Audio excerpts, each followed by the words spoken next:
Hi there, welcome to the latest episode of my 10-minute moan. And the topic of this 10-minute moan isn't a moan, it's a chortle, is the Express have put out a story which discussed two recent polls about the SNP and what chances they've got in the Westminster election. Now, it's a poll and the election hasn't been called yet, but it gives you some indication on how they would do if the election was today.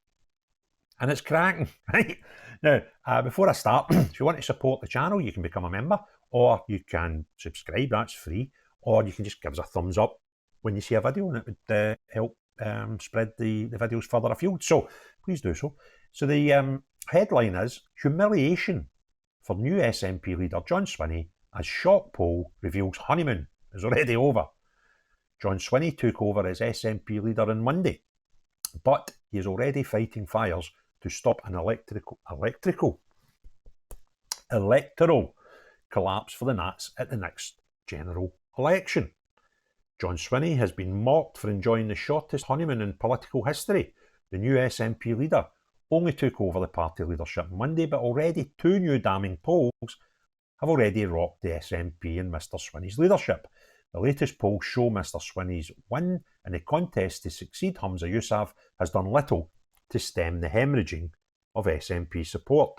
A survey of Westminster voting intentions of 1,000 Scots by Redfield and Wilton Strategies, which took place on Wednesday and Thursday, which is after he became the First Minister, indicates the SNP is on track to lose 30 MSPs at the next general election. Another poll by Savanta also shows the SNP losing more than half of its MPs. Oh dear, right? In both polls, Labour has surged into the lead. According to the Redfield and Wilton Strategies survey, Labour has its largest lead of any polling in Scotland since 2014 at 38%, which is a rise of 5% from last month. The Scottish Nationalists are lagging behind on 31%. Political scientist and polling expert Professor John Curtis said that if this polling was repeated at a general election, the SNP would crash from 43 seats to 13, right? While Scottish Labour would jump from 2 to 33. Professor Curtis said the most interesting question mark to ask is whether the installation of Swinney has proven an immediate remedy for SNP's difficulties, or perhaps it's done little more than stem the rot occurring under Yousaf. It looks more like the latter.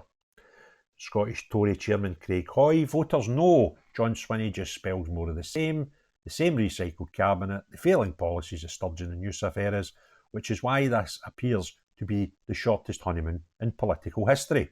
John Swinney has made it clear he and his government will not just continue but accelerate their relentless and divisive push for independence. He is picking up where he left off during his time in Nicola Sturgeon's failed government, focusing only on governing the nationalist interest rather than the national interest. I like that, that's a good way of putting it. Chris Hopkins, political research director at Savanta, said, "Our findings underline the major uphill task John Swinney faces. The SNP is likely to fall quite far from the 43 seats they hold at the next general election, even if Swinney can begin to turn things around. The spectre of Sturgeon and everything her time in power is now associated with will continue to hang over the party and hamper any recoveries." So, just going to have a wee look here, see if there's anything else, because it's quite a long story. At a rally, Mr Swinney told supporters, "This week marks a new chapter for SNP and we are united in delivering the best for Scotland." Mr Hoy swiftly rebuked this by saying, "It will be a surprise to no one that John Swinney will continue to push the SNP's separatist fixation and live up to his title as continuity leader." So, I know it's a poll, but one's suggesting they'll go down to 13 seats, another 18. I made a prediction a few months ago, and I thought by the time the election comes, and it's still a wee bit up near when it'll happen, the Westminster election, I would suggest they will end up with low 20s. That would be fantastic. And the reason that would be fantastic is, and if these polls come true, I will be ecstatic, because not only will they lose a lot of their short money, that's money that they're given by Westminster to fund their parties, they also take a ministerial levy off of every MP they have.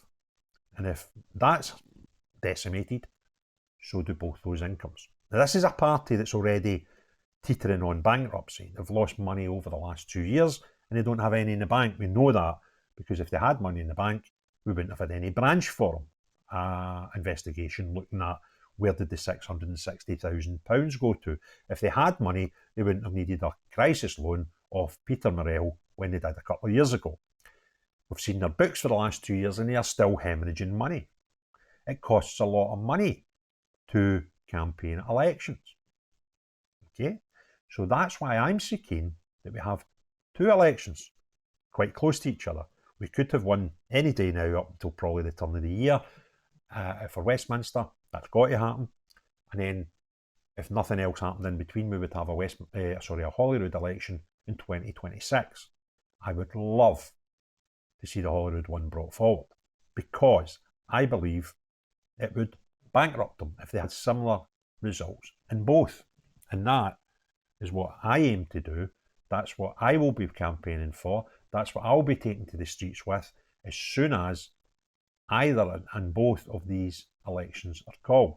And I'm still semi-confident that the Westminster one will be first. And I'm still totally confident that the Scottish one for Holyrood will not be in 2026.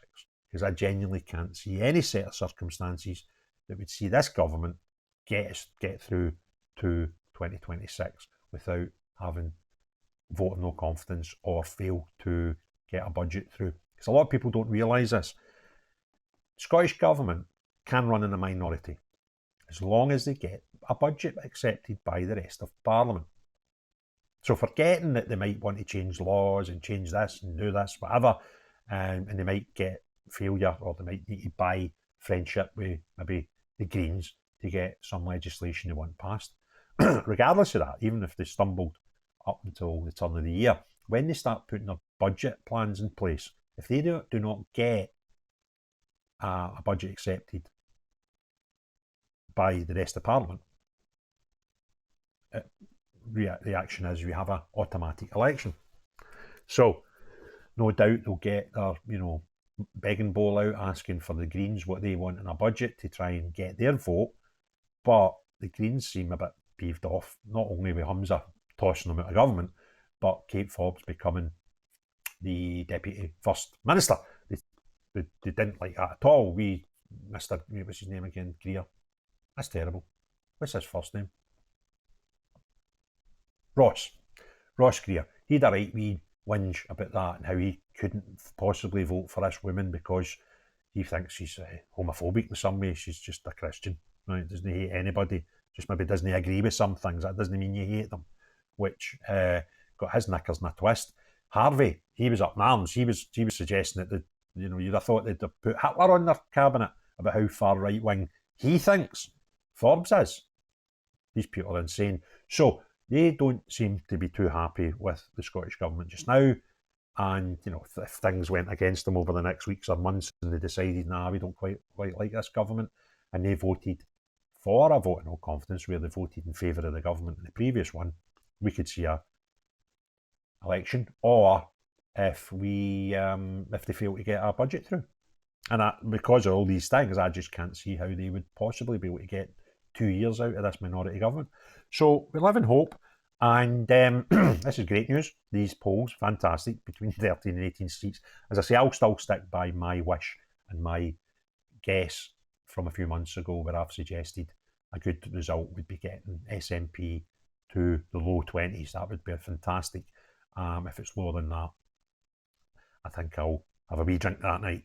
So, if you enjoyed the video, please give it a thumbs up. If you want to subscribe, please do so and hit the notifications, and YouTube will tell you when the next videos go out. But most importantly of all, unless you're the SNP, the mad cult, John Swinney, Humza Yousaf or Nicola Sturgeon, everybody else, have a great day. Cheery bye now.